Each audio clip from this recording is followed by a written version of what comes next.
What's up, guys, and welcome to the Score eSports podcast. I'm, of course, your host, Colin McNeil. With me in the booth, you know him well, Josh Burry. I found my camera. You're getting to know him a little bit better, Daniel Rosen. Hi, hello, how are you? Wow, that's very muted. Hi, hello, how are you? Whoa, you're maxing out. Hi, hello. No, don't. Oh my God, the levels are exploding. I'm People's so sorry to earphones everybody are at being home. ripped off their Don't do ears this. as we speak. Don't do this to me, Daniel. We're back, guys, after a Dota show, after a CS show. You know what it's about. We're back with League of Legends. The last time we did League of Legends, we were going through all the teams in the new 2018 NALCS, talking to owners and CEOs. Enough of that. We're getting Enough of that. Enough of that. Enough of that. We got players. We actually got today for you Zaqueri Black. You probably know him better as aphromoo. He plays support for 100 Thieves. Previously for CLG. We're super excited to talk to him. We have a gross amount of questions. Hopefully we can get through all of them.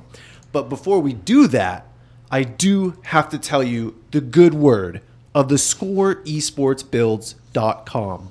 If you play League of Legends, and if you're listening to this podcast, I'm kind of guessing you do, you probably want to get better. A great way to do that is the Score Esports new League of Legends builds calculator. With it, you can theory craft your own builds by plugging in runes and items, and even check out pro player builds as well. In fact, Josh, I think you can probably check out Afro's build. Oh, is he on there? I mean, everybody's on there. It's the Score esportsbuilds.com. Okay. Well, you can also just play with aphromoo. I bet you. Well, anyways, sorry to undercut your promo. Not at all. Let's cut to that promo now. I am cutting to it. It's time to make building your champions easier. Introducing the Score Esports new builds calculator, which allows you to plug in items and runes to figure out which builds give you the best stats. The new builds page also gathers information on what the top players and your favorite pros are building, so you'll be able to try them out yourself. Take control of your champion and try out the new feature on the Score Esports Builds website by clicking on the link in the description below.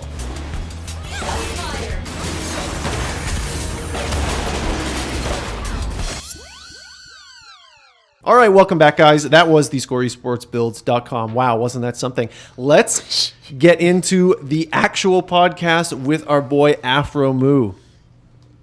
Are you with us, aphromoo? Hey guys, what's up? Oh, what's up, man? You're looking very colorful there. I like your hoodie. Thank you. Before we started recording, you were saying you were in the 100 Thieves team house right now. Yeah, this is my room I'm currently in. Now, the background looks a little bare. Are you going to be decorating it all soon, or? Possibly, but I'm liking the Matrix look. Not too bad. One of Colin's favorite subjects. Yo, I love it. Let's get cyberpunk on this podcast. No. Okay, let's not. Let's not. Maybe I'll save that for the end of the podcast where we can afford to get sidetracked. What have you done? No. I'm going to start off, Afro, by saying congratulations signing with 100 Thieves and making it into the 2018 NALCS, because not everybody did. Thank you. It was a scary offseason for everybody. What was scary about it?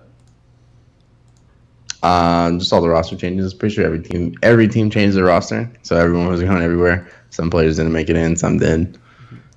That was like the main scary part. But were you ever afraid that you wouldn't make it in though?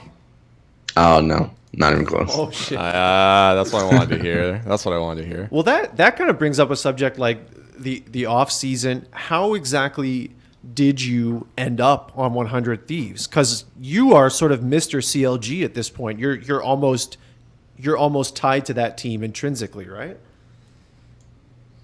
Kinda, yeah. It used to be, but when the offseason came up, it was a decision between me going to a free agency or not. CLG obviously wanted to sign me before that period, so it was pretty rough. And then once I made it to free agency, then I just found, took all the offers that were coming, and 100 Thieves were the most appealing, especially Nade Shot. Definitely made me feel comfortable, and they were really accommodating in terms of my transfer over towards 100 Thieves since I've been on CLG for 5 years. So it was a tough decision, but they made it.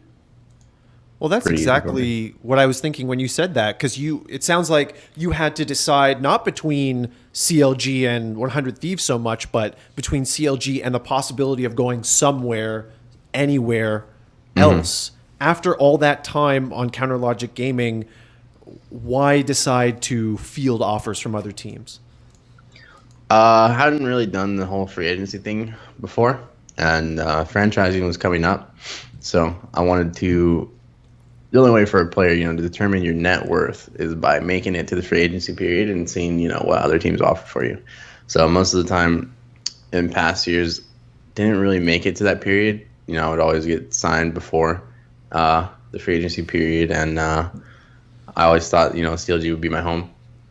Surprisingly, I'm not there anymore, but yeah. How did it feel making that call in the end, right? Because you said, right, going on the market is about assessing your net worth. But how did it actually feel, when it came down to it, saying like, okay, I'm gonna be a free agent. I'm leaving CLG as somebody who was that sort of like, it was your home for 5 years. It was your home. How did it feel making that choice? I felt awful. Really? I still feel sad about it since at CLG, the thing I missed the most is the people, and that really sucked. It did take a long time in determining, where I'm going to go. Everyone had all their rosters announced and stuff like that, coming out in like one week and stuff. So it was very depressing. I almost didn't make it to the free agency period and re-sign with CLG, but now that I'm here, I'm a lot happier, I would say. Overall health, mental, physical and stuff like that. And I'm just glad I can be a part of 100 Thieves. Damn, that's pretty candid, honestly. Like I didn't expect to necessarily get that straight up front, aphromoo, and I wanted to ask. So it sounds like you said, CLG was ready to sign you, and it would have been just like the other times that your contract had come up. Maybe the numbers were different. I mean, I assume the numbers would be different, but it sounds like they were ready to go, and that was a serious consideration. But that also you maybe left part of yourself in CLG or part of your career back there. Like it doesn't sound like you took this lightly, is what I'm trying to say. Yeah, definitely not. Since being there, we changed a lot of stuff in terms of the style of CLG, how we played, where we were going, and it sucks, but not much I can do about it now, and I'm just looking forward to playing with my new team. Damn. Well, we definitely want to talk about your new team. I know there's a lot to talk about there. A lot of questions, honestly, that I think some of us have on our minds about that. Colin? Well, speaking of which, before you guys get into like the actual nitty gritty of the roster, because I know we have a lot of questions about the guys that Afro's playing with, I wanted to ask something based on what you just said, Afro. You said that your mental health was already improved being at 100 Thieves, and I wanted to know how exactly that happened and why that is. I think it's like part being in a different environment, and then partly due to moving closer to the LCS. We're actually like 5 minutes away instead of 50 minutes or 3 hours, depending on traffic for CLG. And all of the factors in terms of, where you live, new room, the environment, having to come in with a lot of new players, also having to change your mindset in terms of adaptability. And the same things that, worked on CLG aren't going to work over here for 100 Thieves. So it's essentially just starting on a new slate. And, I think that's what I welcome in terms of coming here. And I'm really enjoying it so far. I wanted to ask, there was something kind of you talked a little about, styles and stuff, and I wanted to ask one last thing about like CLG as a team. I'm wondering, how do you feel about Biofrost being kind of your replacement on CLG as a support? Like, what do you think of him kind of stepping into your shoes? He's a good kid. I never really thought, he was terrible or anything like that. I know the whole mantra of him being on TSM. He was in the shadows of Bjergsen, Double Lift, Hanser, and stuff like that, but he played very well and made sure those guys, could do what they wanted to do. They won like 2 titles with him, I'm pretty sure. But I think on CLG, he has a lot more room to grow in terms of his own individual person, because all the guys in CLG, we weren't really too demanding or take the limelight, for ourselves. It was mostly all about the team. And I think Biofrost is going to have a really good time over there, do think he's going to be. Sorry, him and Stixxay are going to do really well. Yeah. I'm honestly really excited to see that lane in action. I just want to know these two players, what they can do together. We're going to ask you in a little bit about, but I don't want to skip too far ahead, so I'm not going to. But we're going to ask you about your new lane partner in a minute, because I have so many questions that I want answered. But sorry, Colin.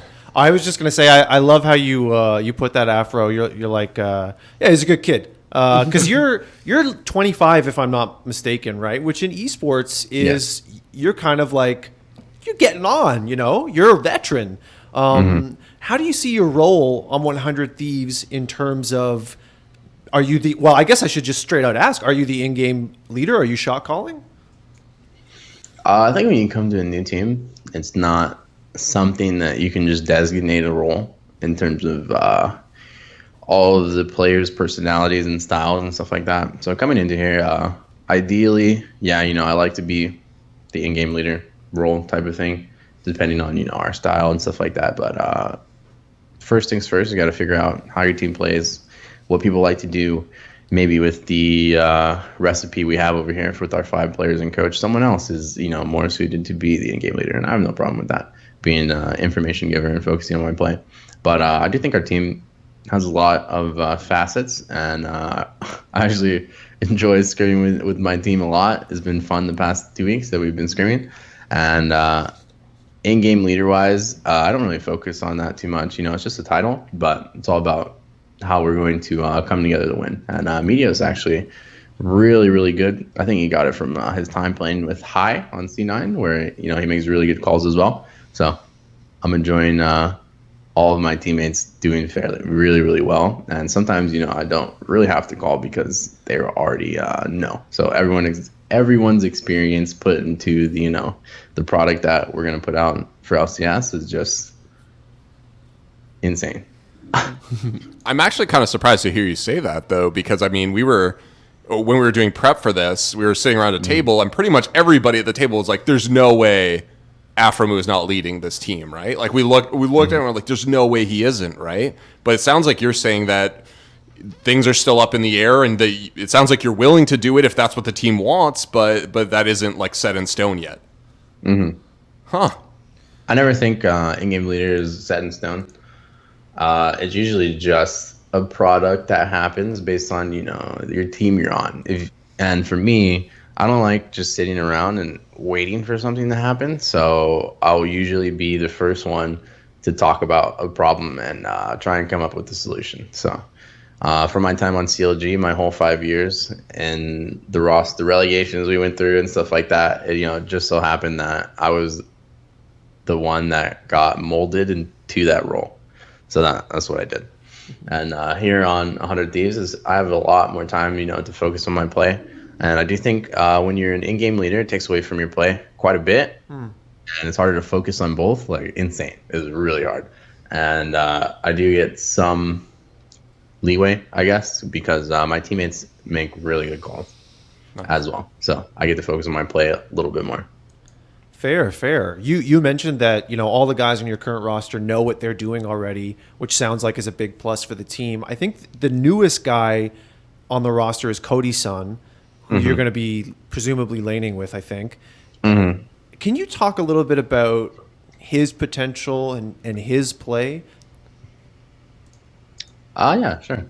I think Cody's a good kid. He's super nice, and he always... I think you learned this from Immortals. I'm pretty sure he told me, but him and Ole always used to talk. Or sorry, let me go way before that. When Ole and Cody first came into the league, they were really bad, and then they got through their slump. That's because they talked after every game, and he's really open-minded in terms of talking about bottom lane, and he doesn't really get upset or anything. He always gives you positive reinforcement if maybe I missed a skill shot or something like that, and that's something I do too. So it's really enjoyable playing with him. And in terms of his gameplay, I do think we're going to work on him being more aggressive, but I do think he can be more aggressive. Because on Immortals, from when I watched, the playstyle was that Ole just left the lane and roamed. So Cody was always on his own, and all he had to do was farm and survive. And, sometimes that's good, sometimes that's not. And I think he's been enjoying playing with me a little bit more because I really value looking out for my AD carry. So making sure he knows if it's 1v1, making sure he knows when I'm going to roam, making sure he knows when I'm going to come back, when I'm going to go in, how to play together. And I think it's helping him a lot in terms of being more aggressive. And surprisingly enough, he's starting to make his own calls, which is fucking insane. So instant improvement from game to game. And some of the calls, I'm just flabbergasted. I'm like, holy fuck, bro! I didn't know we can kill that guy.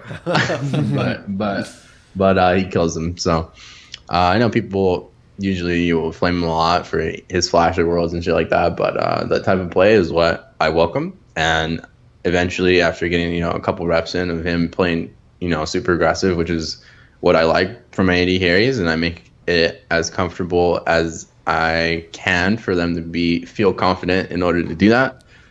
He'll, have a great season.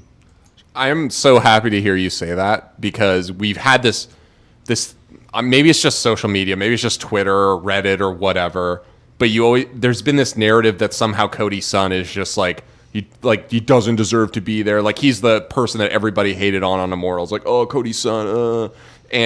So I want to know from your perspective, because it sounds like you've maybe been building a little bit of chemistry with this guy. You've been scrimming with him, and it seems like I mean you're making me excited about the lane just talking about it. Honestly, I want to know what's one of these misconceptions about Cody Sun that you hear, and you're just like, man, that's not true at all. Like, why does anyone think that? Misconceptions that he's not as good as all the other AD carries. I think that's a little. Sorry, after playing with him, I mean, I'm biased. So I do think he's pretty up there in terms of top 4 AD carry. And, he's a young guy. I think he's 20. So rookies coming into the league are always going to, play like a rookie.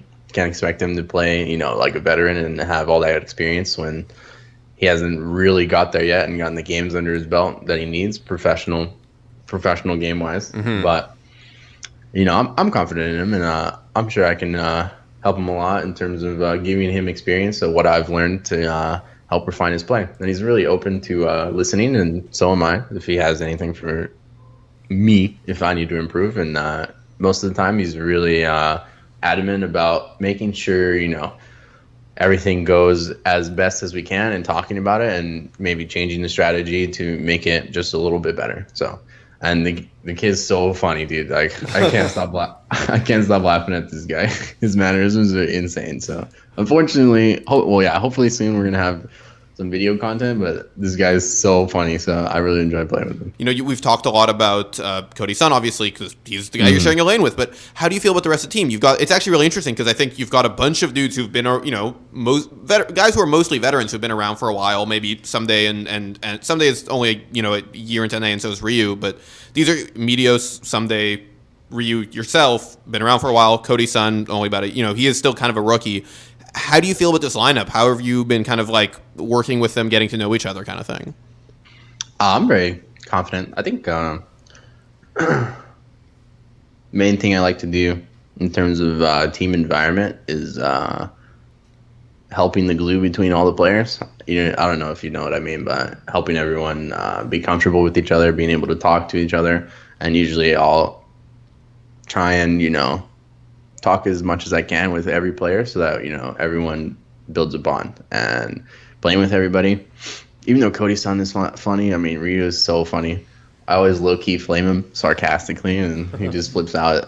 But he's sarcastic. He's sarcastic too, but it's hilarious. And for every player on the team, I'm surprised, how well that they play as their individual role. And it feels like almost every player on the team has mastered their craft. And even though that's great, League of Legends is a team game, so being able to put that all together and coming up with the best product that we can possibly put out, I'm very excited, and probably is helping immensely with that. And I do think we're gonna do really well, and I'm looking forward to winning the spring split. All right, well, clearly your Matrix room is giving you Matrix predictive powers, because I was just going to ask you about Brawly, because we had Nade Shot on I was gonna say a couple weeks. It's actually longer than that. Yeah. So it's like over a Because month. of the holidays and everything. But he was super hyped about Prawley. Like he was like really excited to have him on board. How's it been from the player perspective of working with him? Probably a really down to earth guy, and he's very patient with getting across his point that he wants you to understand, as well as if you have an opinion too, he's really open to listening, and he has like this calm demeanor. Never, gets super upset, and even if it's frustrating, always comes across with his calm demeanor and makes sure that all the players have room to give their input as well. And I do think he has really good coaching skills coming from his time in EU. Only other time I met him was when I played against him back in the day, 5 years ago, surprisingly. But I really enjoy playing with Probably, and he's a nice coach. I wanted to ask a little bit about what's it called, Prawley's relationship with Ryu, because obviously he worked with him a whole bunch on H2K, and he's brought him over here. Has that like changed the way he interacts with the rest of the team at all, or has it sort of been kind of like a little bit more balanced? Has the relationship sort of come into it at all? I've never really thought about that too much, but from being here on the team, he definitely gives everyone equal treatment. But obviously, you can't, from my experience, you can't talk to people the same as you talk to the other person, so it's whatever. But probably cares a lot about all of his players, and he gives us all the same care.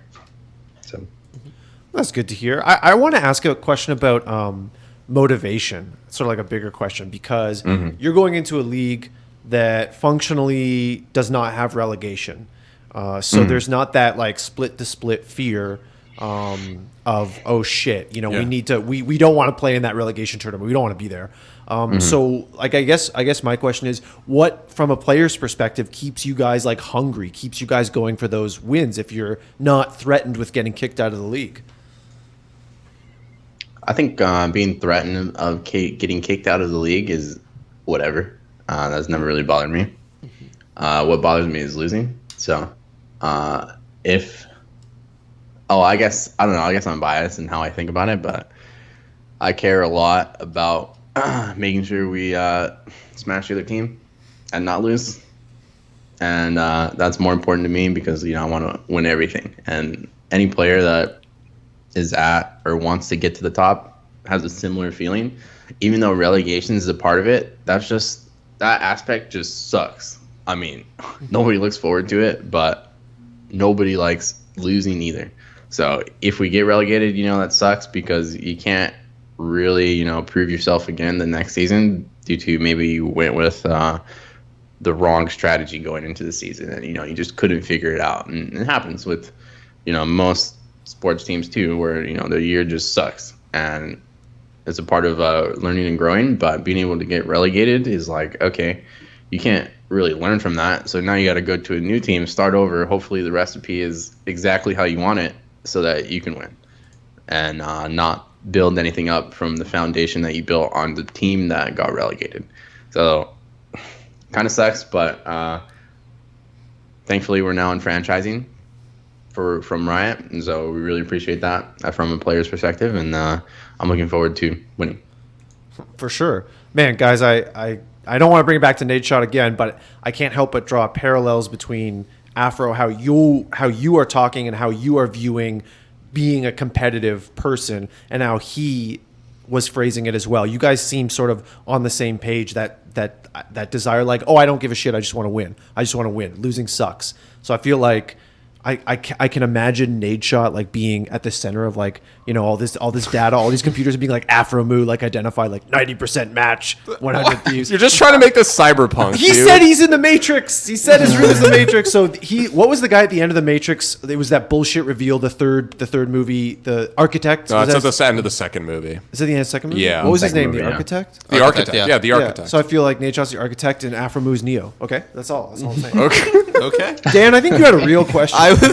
I wanted to jump off what you're talking about in terms of sort of things affecting the player perspective and about like being able to learn from maybe an unsuccessful split. And I'm wondering, going off of that, having, this franchise system, no relegation, we have obviously academy stuff. There's been at least some lip service paid to like we're gonna develop new talent, and time will only tell how that'll work out. But I'm wondering, from your perspective, is this kind of new league format going to change the way the game is played in a long-term basis? Are we going to start seeing individuals, like really more individualized styles from different teams, more experiments with young players? Like, how do you think that's actually going to work out? Yeah. Now that we have the system in place, it's not as risky to put in new players, test them out on stage and stuff like that.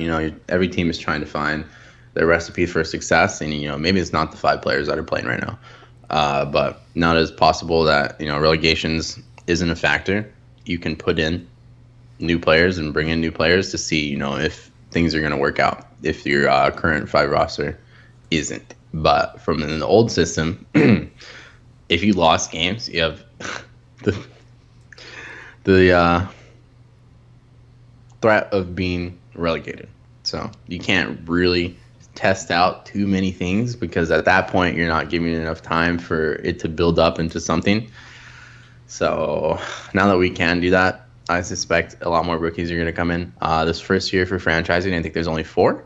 Yeah, I'm pretty sure there's only 4 or 5 rookies coming in, but I expect to see a lot more throughout the upcoming seasons. I'm actually super curious about that, because we saw 4 rookies, which isn't it's nothing to sneeze at, but we saw like a real rush on imports this season, and part of that is more money in the system. We can kind of like go a little harder. Do you think that might slow down a little bit less reliance on imports when we can actually see some homegrown NA talent? I personally don't care too much about where the talent comes from in terms of making sure your team has the recipes for success, but I think it's highly unlikely that in NA you can find the best 5 players for your team and do really well, because everyone has skills all over the world. Everyone plays the same game, so it's important that you aren't too focused on just creating homegrown talent. It's cool and stuff like that, but I think it's important for League of Legends as a whole, since all the lanes in the jungle role are all different. Some players in certain regions have like the best skill set for that role, and if you want that on your team, you got to go and get it. Most of the time, it's like Korean top laners are the best. I mean, bottom lanes is it just depends on your bottom lane. Most of the time, for me, any bottom lanes are usually really, really good from my time playing in international competition, and only a select few from other regions and stuff like that. So wherever you want your players, whatever you want in terms of skill set, each region is always different in terms of whoever plays that lane. So just depends on what kind of team you want to be, what kind of style you want to build. Yeah. I love that what you said about having more homegrown talent, like the ability to experiment, because I think we saw in NA, like we saw Cloud9 really put a focus on trying to find players, and Liquid also constantly, the 10-man roster constantly, like almost a meme, like, oh, 10-man roster again, we got these guys. And honestly, for Liquid, I mean, you could see that it maybe wasn't working out. Like they had some troubles, and I don't know how really good it was for the players. Obviously, it's cool to have a chance to develop, but when it's the end of the spring split and you need to not get relegated, and Doublelift is suddenly in your team because you don't want to get relegated, obviously that could be like pretty stressful as well. But I do think it is improvement for the players. And another thing that's sort of a homegrown improvement for the players is the Players Association. And I want to ask about that, because we really haven't heard too much about it. But I did hear, I think, back when it started, that you were one of the like ambassadors, perhaps sent to, like, as like, I think each team had like a rep or something that was sent. And I just wanted to ask you, what's your viewpoint on the Players Association, and is there any sort of like updates that fans could look forward to, like, because we just haven't really heard anything from it at all? In terms of Players Association, I just got started the end of last season, near the end, stuff like that. So we had to, get a rep, have everyone come in for their interviews, and all the players for their teams. I'm pretty sure all the teams were in the room, and then everyone chose, who they wanted the most. So we came with Hal Biagas. Yeah. Hopefully I didn't butcher his last name. I'll just call him Hal. Hal's an awesome guy, and he definitely helped me in terms of off season in joining a new team, and he makes sure. So far, when I've interacted with them, making sure contract wording is correct in the player's favor. Making sure talking about getting an agent if you want to do that. And in terms of coming into the franchising season, we definitely have a lot more things that we want to do in terms of. Actually, I can't say it, so that's all right. We almost got him. Damn. There sounds like there is stuff in the pipeline, and the silence is not like a bad silence necessarily. Yeah. Hal's really involved with all the players, and we have regular meetings and stuff like that. And all it is voicing, what the players want. And in terms of Riot comes to talk to Players Association if they want to change something and then get our feedback from it. So it's a good place for us to vent our concerns and be able to talk about, how we want to shape the league together with Riot. Mm-hmm. Sorry, Dan. I was just going to ask, so for you, obviously you're part of it, and you're kind of talking positively about it. Is this seems to be something that you see value in, right? Like I'm not kind of speaking out of my ass here. Of course, we hope not. Help for players, especially like players associations, is always important because I don't expect every player to be able to do everything on their own. In terms of, contracts, making sure your career is going down the right path, getting what you want from the league, stuff like that. So getting help where people have, different skill sets where the players focus mainly on, playing the game and winning. So you can't really have too many faces and do everything, So it's important, players get an agent, make sure, their contract's good. Don't get... I almost used a bad word there. Sorry. don't get screwed from organizations because it's been prevalent in esports in general in terms of playing for an organization. Maybe you don't get your money. Maybe you're just stuck in a contract and you can't go anywhere else because your buyout is $10 million or something. So, Mm-hmm. And so jumping off of that, then I was wondering. Obviously, these are things that have been issues, right? Like you said, you've been you've been around for a while in the professional league system. So I'm wondering, do other players also see value in this? And I don't, obviously you can't speak for everybody, but like generally speaking, does it seem like other players are excited about and participating in the Players Association? Yeah, a lot of the players are participating and voice what they want. I don't know if it's huge value to them, but it's huge value to me. That's interesting because it's good. It's good to hear that they're participating because esports is full of young guys, right? Like we were just talking. Like you're a veteran, you're 25 years old, and this is like essentially we're talking about a union, right? I remember when I was in a union and I was like 21 or whatever when I got my first job. I'm like, oh, so these guys take money out of my paycheck every month. And what do I get? Like I didn't see the value in it right there. And I would believe, like I would surmise that would be even more true for, say, the average 20-year-old League of Legends player who maybe hasn't had a traditional job, Maybe they've just played League of Legends, they've had some part-time jobs on the side. So it is very interesting to hear that there's a sense of value there for the Players Association. Mm-hmm. Yeah, I'm glad that we were able to get something like this. It's probably what we were missing, mostly for player side. That's fair. That's really cool too. That they're able to like look at contracts and help you find an agent and stuff. We've seen obviously a lot of agencies over the past little while start to crop up. A lot of just general, I think, looking at esports as a bigger entity and trying to protect players, which I think is a great step. The only thing I want to ask about the Players Association is I know technically it was started and sort of like the process was started by Riot. Like they said, you guys are going to have a Players Association and like they got the ball rolling, but ultimately you guys chose who you want to represent you. And that was your decision. Has there ever been a feeling like that Riot was too involved, or do you feel like the balance is already there and like you're able to bring your concerns without sort of influence from Riot? It's pretty balanced. No way we would have figured out how to get it started and stuff like that. But Riot has a lot of resources, so they just reached out, made sure we wanted it, to see if they can help us in any way for Players Association, especially with franchising coming up. And they helped us get it rolling. Now it's its own entity. So Perfect. Well, Afro, you mentioned at the start of the podcast about winning the championship. I think you predicted that 100 Thieves would win, which of course, we all know that that's definitely going to happen. Funny enough, Nadeshot said the same thing. It's weird. It's really weird how that happened. But we had a couple questions that are rooted in championships of the past, stuff that you've done with CLG. And Josh has already, as soon as I mentioned that, sat up and smiled. So I'm actually gonna throw it to him for those. Oh, you are? Well, if you don't mind. Oh, okay.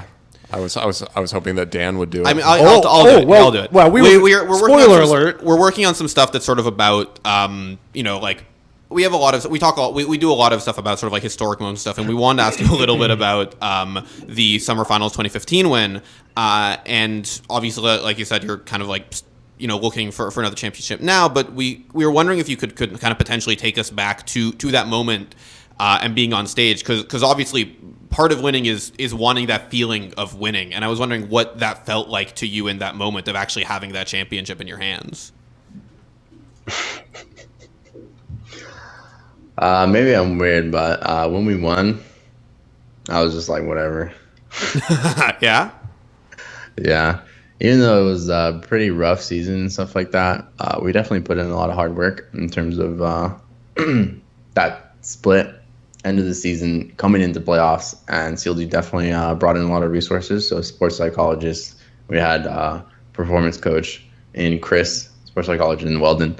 They definitely helped us reach the height that we needed in order to win, and all the players bought in, and we all just pushed through, and we were able to win. And funnily enough, the 2 weeks before that playoff win, we were undefeated in scrims. Every day, I don't think we lost. It was insane. And some other funny stories, but I won't say it because oof. But ooh, you just oofed me. Oof. You just oofed me, Afro. I want to ask, you said it was meh, like it was like whatever, but was that? I think that's just my personality. Anything that exciting happens, I mean, my face is always like this, But winning is really good, and I'm happy that we can get a win for the organization. And I think the thing I care about the most is that more so than myself winning is helping my teammates win. And in terms of like the player that I am, the thing I do like to do, as well as helping my other teammates win and organization win, is helping everyone be better.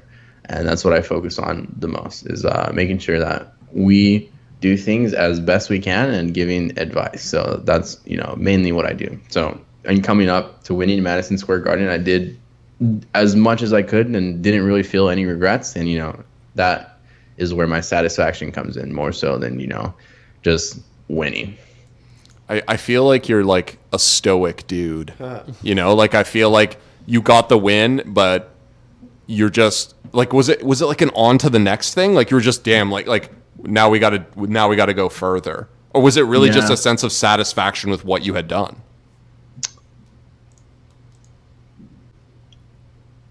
I would say both. Okay. I think I relish in the fact that all my teammates are happy that we won, more so than me being happy that we won. I just like seeing them excited and happy that all the work that we put in, we got to where we went. But even though winning the split is cool and all, I think when we win Worlds this year, I'll be super excited and jumping around too. That was a hell of a glance. At the camera. Before we jump at the Worlds, I just got one more question about that. You mentioned kind of seeing the team and seeing everybody after the hard work paid off. I'm wondering, you were on stage with Hotshot, with George, after he kind of teared up and gave that speech. Did that affect you at all? Like, what was it like, kind of like being next to him, like that and seeing that? I've been with George. I actually played with him in LCS as well when he was on the team. So I think when he came on stage, started crying. It was a really heartfelt moment, and I was really happy for our. Oh shit! I just blanked on the word. I was really happy for our owner that we could, get him a win since we hadn't won in a long time on CLG, and I think the last time we won, he was playing at that point. So we were getting a lot of flack and shit like that, and I think it just, really built up for everybody, and he was the one that cried first. And I was really happy for him. Well, I guess going back to the future here, moving from 2015 to 2018 now, your first game of 2018 NALCS is on Saturday, I believe. And that's just a few days away as of when this podcast will actually be released. You're playing Optic, right? Yeah. Now, Nade Shot, 100 Thieves, Optic, this is kind of like a built-in rivalry. Are you guys like hyped about this match specifically, either because it's your first or because it's Optic, or is it just like, cool, one more, or first win of the season? I think in general, we're just really excited to play. I know Nade Shot has that rivalry thing with Optic, and he really wants to kick their ass, so that's what we're going to do. Oh, we know. He only said it about 4 times when we talked to him. 4 times. I think it was about that. He just kept doubling down, like, we're kick their ass every time. He said we're out for blood with Optic straight up. And I was like, damn, I can't wait to see that. Yeah, So, that's gonna be sick. How are you kind of like for yourself feeling about this season, looking ahead to it? We've talked a lot about the team and a lot about looking at the play and the way the league works, but for yourself, just personally, like, how are you feeling about the 2018 spring split? For me, it's essentially off for the races because every team changed. So it's a new slate, especially coming into the franchising league, for players to take off and prove themselves that they're the best in the league. And I do think we're going to see a lot of new star players coming out, and that's just really exciting for me. Who is it? Are there any like players or teams you're specifically like you have your eye on? I want to know who's going to be the new star players. Actually, yeah, damn. Teams that I have my eye on, definitely 100 Thieves, because wow, I've heard good shocker. Gotta make sure I want to really put 100 Thieves on the map in terms of coming up in this LCS season, since we are a new org. Haven't really played any esports yet, but League of Legends is their first game, and we're gonna make it happen. And for superstar players, just wait and see, man. It's gonna be fun.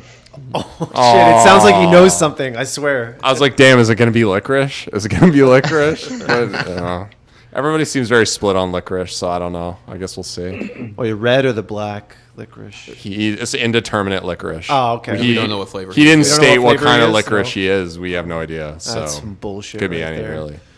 Well, I guess as we begin to sort of wind down on the podcast here, Afro, I wanted to give you a chance to bring up anything that we didn't ask you, or give any kind of statement to the fans or any shout outs or anything like that.